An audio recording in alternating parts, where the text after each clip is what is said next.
So thanks again for having me. So I'm going to take a bit of a different tack from the last presentation. I'm going to speak to the theme of unruly migrations today. So this is based on my research in the past 5 years or so with people migrating under precarious conditions across the Mediterranean. And so if you like, this is a sort of more empirical paper, if you like, but a kind of diagnosis, I guess, of state violence from the perspective of people on the move, and an interpretation of migration as an act of refusal of the forms of power and violence that they experience. So for me, the term unruly here in Unruly Migrations is helpful in remaining appreciative of the ways contemporary migrations often function in terms that are disorderly and unmanageable collective forces in relation to state powers.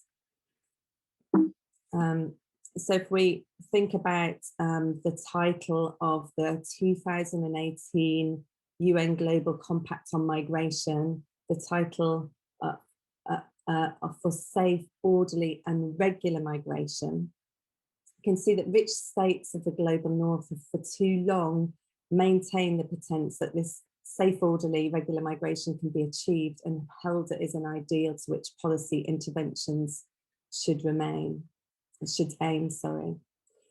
So coming from critical migration studies, critical border studies, scholars in this field reject such assumptions, emphasizing what Sandro Mazzaja has called the stubbornness of migration as a kind of form of collective power.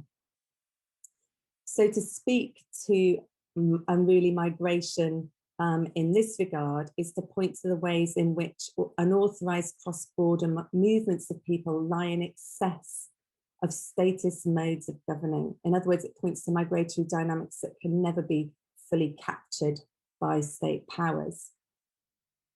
At the same time, I want to highlight a note of caution here, of course, that I don't suggest that unruly migrations operate wholly outside of the remit of state powers, or that these represent in any straightforward terms the kind of failure of statist efforts to manage migration. So as we've seen, many people migrating under precarious conditions bear the brunt of the excesses of violence enacted by state authorities. We've seen that, both for those migrating as well as for those involved in solidarity actions around migration. And I know that Robin is going to talk about migrant solidarity next. So scholars in the field have also highlighted the failure of migration controls to be central to their ongoing functioning. Ruben Anderson, for example, argues that further justification is created for preventative migration policies precisely where preventative actions fail.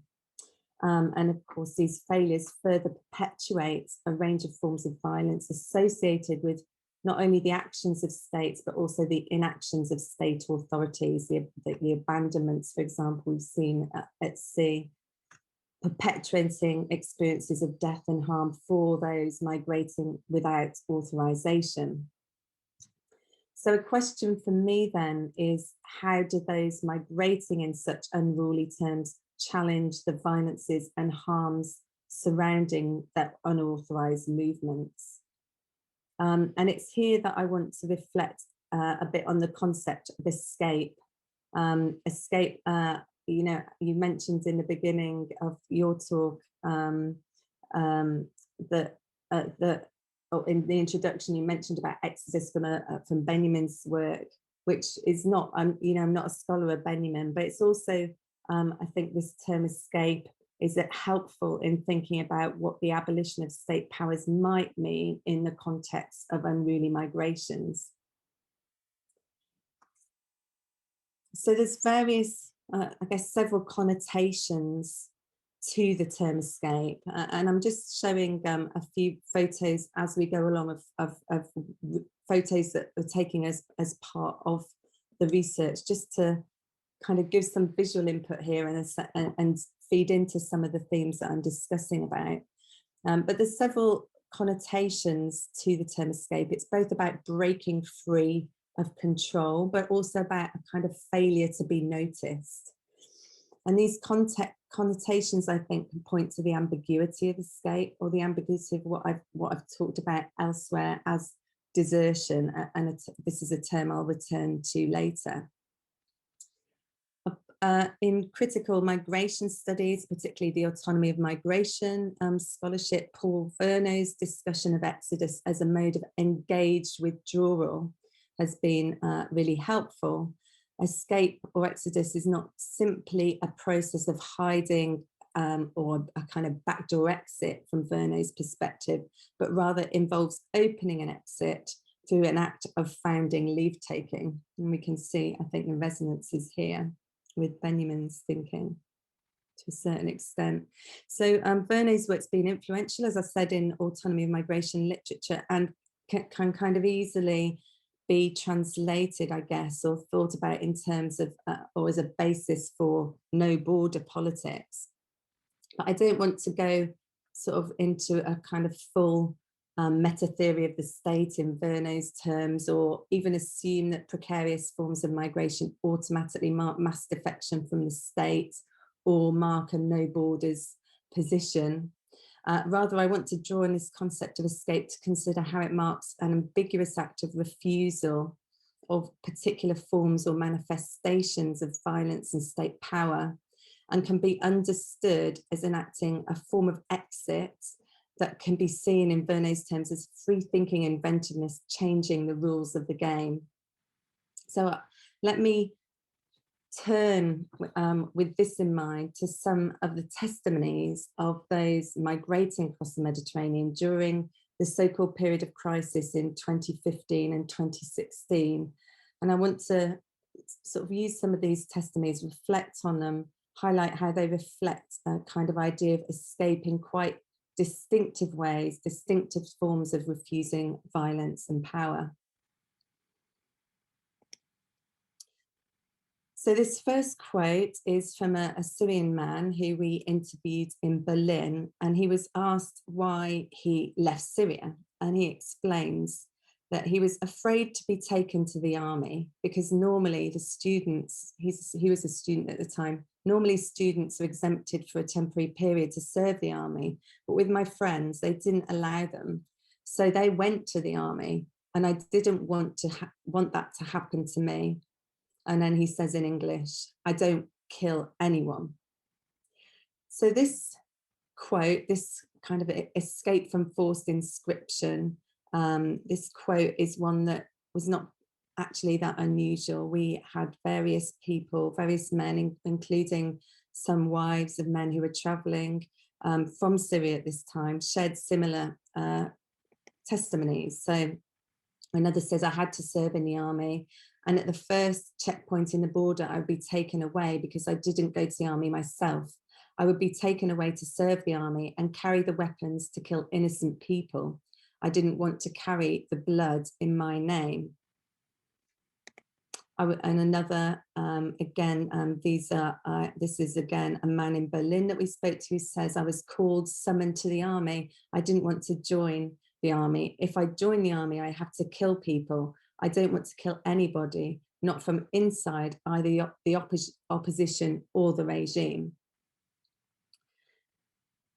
So what I thought was really interesting in these quotes is that the act of migrating from Syria to Europe is articulated here precisely as an act of escape, more specifically an act of desertion, but a principled one whereby fleeing enforced conscription involves the refusal to kill, quote, innocent people. So desertion here involves fleeing the violence of state powers, as well as state failures in the context of civil war in Syria. But it also involves a refusal of the barriers that European states have put up to displace Syrians over recent years, and of wider investments in warfare at the global level. So another guy, again, actually in Germany, who we spoke to, says, use your brain, stop selling weapons to our country to kill ourselves. go to Warschau Strasse and see the pictures there.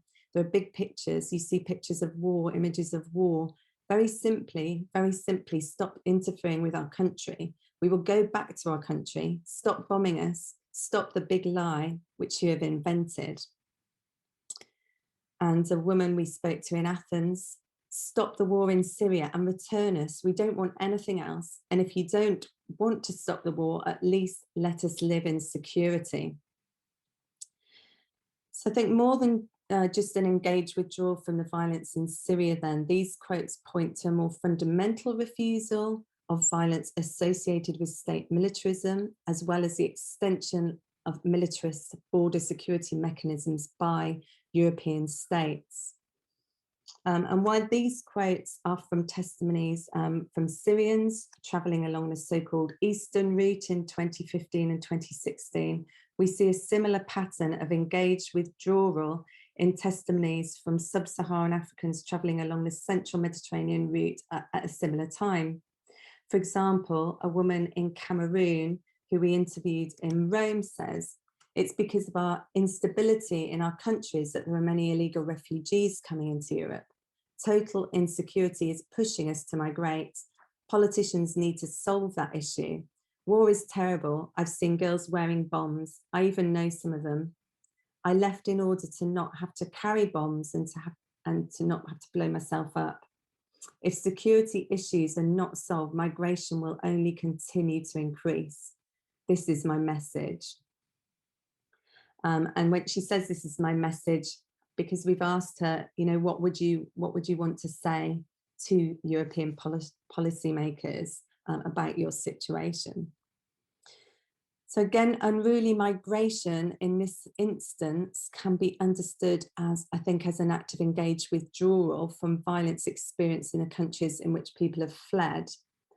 But also this act of engaged withdrawal from situations of insecurity can also be understood as and articulated as a refusal of the violence of European state border violence. And this comes out in a testimony of 3 Nigerian women who we spoke to in Rome. So when we asked them whether they thought that they have the right to enter the EU, one replied, "Yeah, I think we've got the right to enter." And the interviewer says, "Well, why do you say that?" She says, white people normally go to Nigeria. They're safe, they're okay. I know that very well. So everybody I want, you know, God created everybody. And another woman there says, everybody is created, everybody has equal rights. And the original woman says, yes, so it's the same. Everybody is free. You're free to go to Nigeria. That's your choice. So your push allows us to enter Italy freely without any problem. That's what we want. So I think what this interview extract points to is the ways in which the women migrating not only call for freedom and equal rights, but also engage in an active process of withdrawal from the structural injustices they perceive as embedded within contemporary migration controls. So to put it another way, this might be understood as an act of escape, or what Verno calls a founding leave-taking, which rejects the existing rules of the game and refuses the violences that these perpetuate. So it does so in a specific way, while the act of desertion highlighted in the quotes from Syrians previously can be understood as a rejection or refusal of the injustices of militarized state powers. In this case, the act of desertion also involves rejection or refusal of relations of colonial advantage. And this can be interpreted in terms of what Tendai Achiume describes as the first step towards decolonization on the basis of an engaged withdrawal with what she calls the asymmetrical structure of codependence of colonial powers. So in closing then, and I just flag up this book, which is actually just been published, so thanks for mentioning it in your introduction. So the testimonies that I've shared today are, you know, you can read more of them in this book, but they highlight, I think, in some of the more precise ways in which migration can be viewed from an abolitionist perspective, to echo the suggestion of Frederica Rahola and Sandro Misadra. So I want to suggest that a focus on unruly migrations here facilitates understanding of abolition in terms of escape or desertion. And in my previous work on the abandonment of people migrating across the Sonoran Desert between Mexico and the US, I highlighted how the term desert is related to the Latin desertus, meaning left waste, which is a verb, not only means to abandon, but also to withdraw. And thinking about the testimonies that we've looked at as acts of engaged withdrawal, desertion here refers to the failure to remain at a key moment. So in a sense, it not only involves processes of abandonment, but also of renouncement. And understood here, I think we can understand it in terms of what Achiume calls structures of injustice that are embedded in contemporary migration policies. So it's in this sense that the testimonies from our research in the Mediterranean, I think, suggests the need for an analysis of unruly migrations from an abolitionist perspective, not simply in terms of the abolition of borders, as some no borders scholars might suggest, but also in terms of the abolition of militarized state borders and colonial legacies with which these are so often deeply entwined. Thank you.